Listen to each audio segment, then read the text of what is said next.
Did you know how romantic you are is based on how unequal of a country you live in?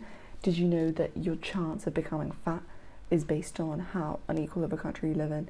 Your chance of becoming a teenage mum is also based on that. So what I'm arguing for here is that we need to lower this gap. So hey guys, I'm doing my part 2 on why equality works for everyone, and I'm going to be talking about lots of different factors today really quickly and how equality would be better. And when I say equality, I just mean lowering the gap, not making everyone exactly the same, because I know that's never ever going to happen. I'm not arguing for communism, just that we have rich people, we have poor people, but they're near to each other instead of how it is now, which is like this in a lot of rich countries. So number 1, violence. I'm going to start with a quote. Where any one class is made to feel that society is in an organized conspiracy to oppress, rob, and degrade them, neither persons nor property will be safe. And that's by Frederick Douglass.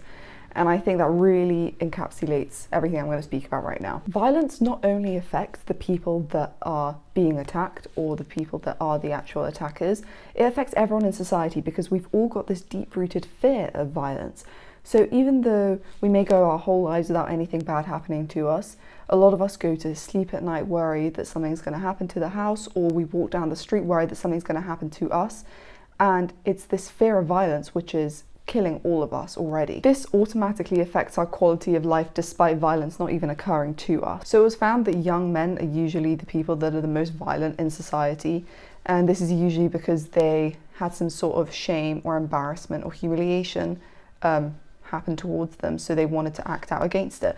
But people argued that, well, everyone feels embarrassed and everyone feels humiliated sometimes, so why is it only young men that have this propensity to want to act out and actually do these violent actions? So most men aren't violent, it's just this small proportion. And where do we find this small proportion? Well, we find it in the most unequal societies, because there the competition for status is higher, and so therefore the quality of life is lower, and the chance of having these social threats against them that I spoke about in my last video are also higher. So the quality of life's already decreased, stress levels have increased. In addition, it's been found that 70% of criminals didn't have a dad when they grew up. And it's found that people that don't have a dad, especially boys, they tend to develop these hypermasculine traits sometimes, making them extra aggressive or extra violent. In addition, childhood violence directly correlates to adulthood violence. And if you live in an area which is very unequal, you're more likely to go to a school where bullying, direct violence is actually going to happen. And you're going to bring all those habits along with you into your later life. So next, too, we're going to speak about teenage births. And what researchers have found is that when we're young, we develop a reproductive strategy. We go for either quality or quantity, and that's how we kind of want to have babies. People that grew up being taught that you shouldn't trust the world and that everyone is an enemy, you should always look behind your shoulder, are more likely to go for the quantity approach, whilst those who are more trusting and have better relationships are more likely to go for the quality approach. And what I mean by this is that it makes sense that if you can't trust anyone, you're not going to have faith that your partner or that someone is going to stick around for long enough. So you're going to want to have a baby as soon as possible to also develop a relationship with someone that you know is going to stick around. Whilst on the other hand, if you're more trusting, you have to wait for a partner, you have to have faith, and if you do have one, you have to believe that they're going to stick around and have a baby with you and carry out that process. So this comes back again to the notion of trust, which is fundamental to the way society functions in every way. Trust varies between different countries, and it's been found that trust is very low in countries that are very unequal. This isn't good because mistrust creates very low quality of life, diminishes cooperation, and you're going to have worse relationships from it.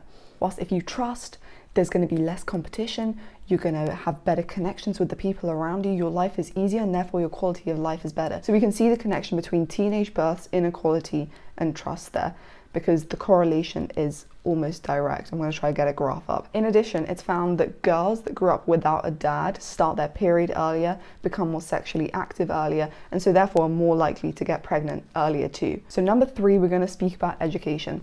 And it's been found that children do less well when their social status is taken into consideration when they're doing the test. A really interesting experiment on this was done in India, where kids from different castes, which is basically different social groups, were told to do an exam. and they all took the exam. They all did pretty much the same. There wasn't a significant difference between different socioeconomic classes.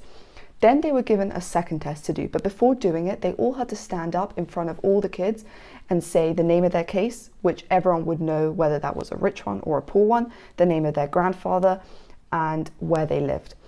And automatically, in the second test, the kids that were in the lower class castes did significantly worse than the ones that were in the richer ones, showing that as soon as social class is taken into a situation and inferiority, our stress levels already completely deteriorate us.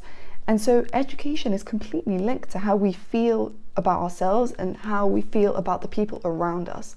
And if we feel unequal to the ones around us and very far off from them, we're not going to do well, despite anything, even if we want to. In addition, kids need to be in a socially stimulating environment when they're very young, from 0 to 3, even from 0 to 11 pretty much. And if they're in a home which is very stress prone, very non-trusting, they're not going to be given the attention and the laughter and the playing and the teaching that they need to be able to thrive in education later on. Families that are also under more stress and have lower incomes compared to everybody else are more likely to have divorces and family conflicts, which are already going to affect the child in a negative way. What's also interesting is that in equal countries, such as Japan and the Scandinavian countries, people have more of a desire to enter into low-skilled work compared to the US, which is really interesting. Like, why do people want to work in these low-skilled jobs?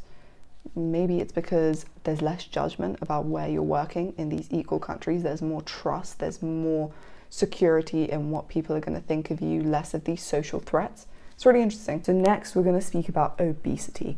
And the thing about obesity, everyone says, well, if you're fat, just go on a diet and just change it, right? And if you do have a food problem, you know that isn't as easily said as done.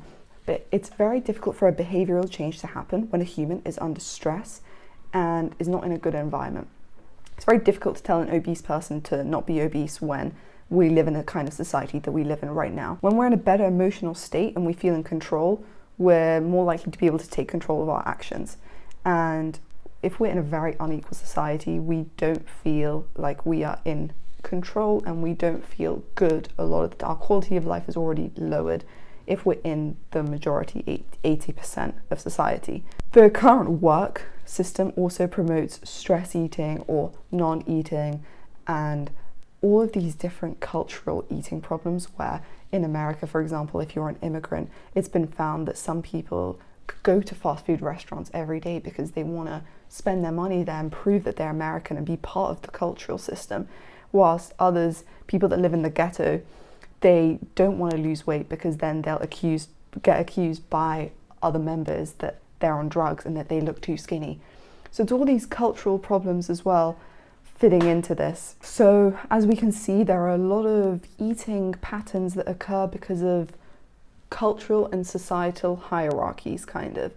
And although these hierarchies are never probably ever going to completely go away, it is in general found that in more unequal countries, there is a higher calorie intake, the complete correlation with that.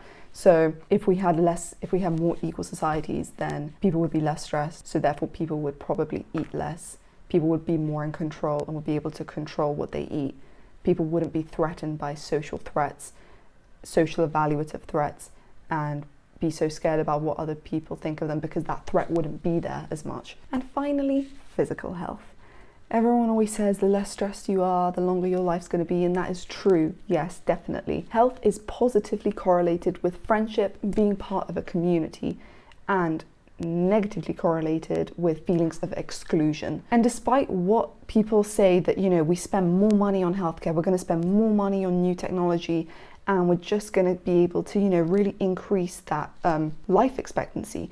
But it's not true. They're not linked. Countries that have better tech don't necessarily have better life expectancies, average life expectancies, etc. In World War II, the UK had to mobilize everyone and get everyone going on the war and convince everyone that it was a good idea.